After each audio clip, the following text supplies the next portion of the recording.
In 2005, 5 young explorers set out to uncover the secrets of a hidden cave known as the Cave of Death, unaware that this daring adventure would turn into a harrowing fight for survival. With only one survivor to tell the story, something went terribly wrong in the depths of Gollum Cave. So what exactly happened? Well, let's uncover the chilling details of this tragic story. First, we dive into the story of Gollum Cave, a hidden and treacherous cave tucked away on the side of Y Mountain in Provo, Utah. Known by local cavers as the Cave of Death, this cave had an ominous reputation. It was not a place for the faint-hearted. With its narrow passages, cold waters, and a complex network of tunnels that could easily disorient even the most experienced explorers. The cave got its nickname because of the many challenges it posed. To reach the inner chamber, explorers had to navigate a long, water-filled tunnel, barely wide enough for a person to squeeze through. The air inside was stagnant, and with no natural ventilation, it could quickly become dangerous. In places like these, carbon dioxide can build up, leaving explorers gasping for breath. Yet for those who knew about it, Gollum Cave held a mysterious allure.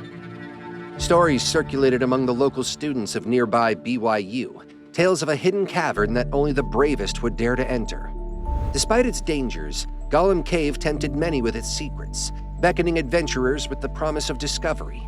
But this was a place where conditions could change without warning. It was a cave that demanded respect, where a single wrong step could turn an adventure into a desperate struggle for survival.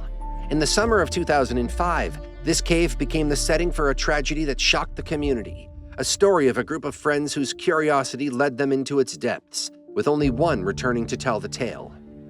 It was the evening of August 17, 2005. 5 friends gathered for dinner, not knowing the night would end in tragedy.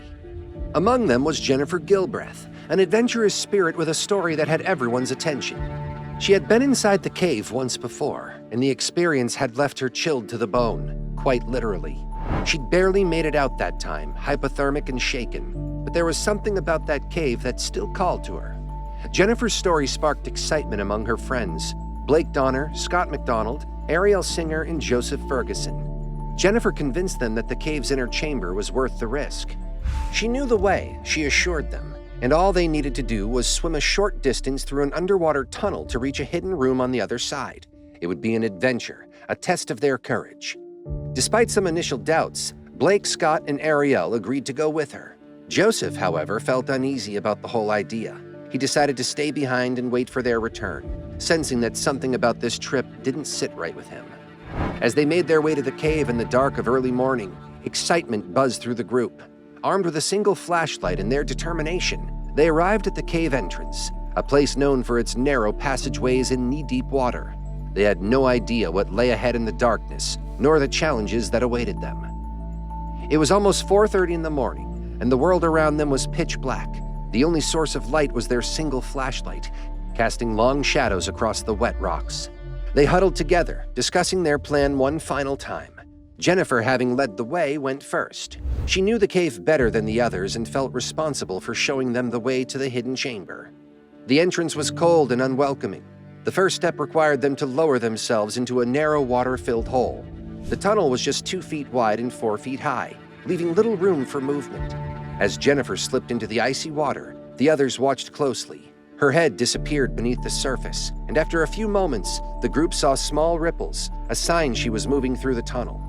One by one, Blake, Scott, and Ariel followed Jennifer's lead, lowering themselves into the frigid water and navigating the tight passageway.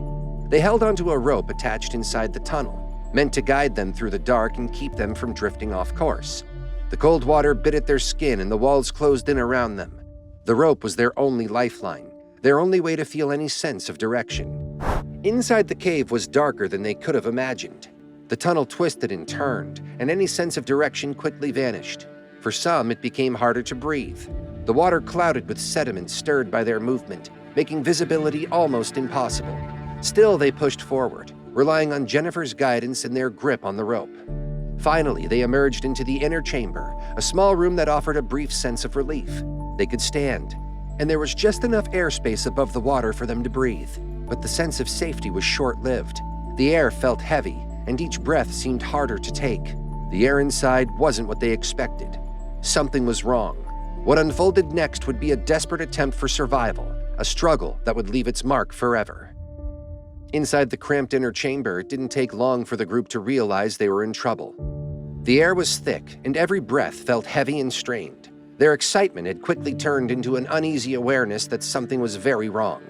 They had only a few feet of airspace above the cold water, and the lack of ventilation was starting to make itself felt. Now remember, in caves like this, where air doesn't circulate properly, oxygen can drop, and carbon dioxide can build up, creating an invisible threat. Jennifer knew they couldn't stay there long. She was the first to attempt the swim back through the narrow tunnel. With her lungs already aching from the stale air, she dived in, hoping to quickly find the way out. But the tunnel was dark and disorienting, the water colder than before. Without the rope in her hand, the exit wasn't easy to locate. Moments stretched into what felt like hours. The longer she was submerged, the more desperate her situation became. Meanwhile, the others awaited in the chamber, anxiously counting the seconds. Ariel, feeling the effects of the poor air quality, decided to go next. As she entered the water, she struggled to navigate through the murky, sediment-filled tunnel. Her hands reached out, searching for any sign of the opening. Then, her heart raced as she realized she had bumped into something solid. Jennifer, who had not made it out. The passage was too tight for both of them to maneuver, and panic set in. Back in the chamber, Blake and Scott felt the urgency growing. Each breath felt harder and the fear was mounting. Blake knew he had to try, so he followed into the water, pushing forward only to find his friends struggling ahead. The narrow tunnel, filled with cold water, left no room for mistakes. Scott remained in the inner cave, waiting longer than the rest. He took his turn, but by then, oxygen was even scarcer, and the chances of a successful escape were slipping away. Outside, Joseph was growing increasingly anxious. He'd been waiting for well over an hour, and his friends had not yet returned. There were no sounds, no signals, and no sign of the flashlight beam he'd been watching for. As time dragged on, his worry turned to fear. He grabbed his phone and began calling other friends who knew the cave. Together, they agreed it was time to call the authorities. At 6:25 a.m., the call to the police was made, and soon a team of rescue workers was mobilized. They arrived at the scene, understanding the gravity of the situation. This wasn't an ordinary rescue, it was a race against time. With so many unknowns about the cave's conditions, they needed to act quickly. The decision was made to pump fresh air into the cave and lower the water level to create space for them to search. Hours passed as the rescuers worked tirelessly to get access. They pumped air into the cave to try to increase the oxygen levels and pumped out water to lower the levels in the narrow tunnel, making it safer for the divers to go in. The team faced immense challenges: tight spaces, poor visibility, and cold water, all making the rescue operation incredibly dangerous. After several painstaking hours, they finally found what they had feared. The first body discovered was Jennifer's, floating just inside the tunnel. The rescuers pressed on, knowing that others might still be deeper in the cave. As they continued, they found the bodies of Ariel, Blake, and Scott, all facing the exit as they tried to escape. The chilling discovery confirmed what the rescue team had feared. None of the four had made it out alive. The recovery effort was somber and exhausting, but it was essential to bring closure to the families waiting outside. Once the bodies were recovered, the reality of what had happened began to sink in. In the wake of the tragedy, the news of the Gollum Cave incident spread quickly, leaving the local community in shock and disbelief. The loss of 4 young lives in such a sudden and terrifying manner was hard to comprehend. Friends, families, and fellow students at BYU were left grappling with questions that had no easy answers.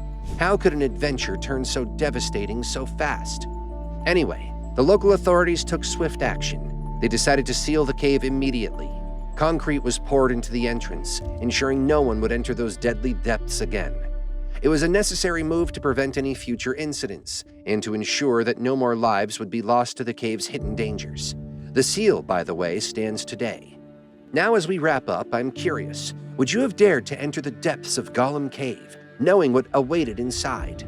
Let us know in the comments below. And remember, some mysteries are meant to be respected.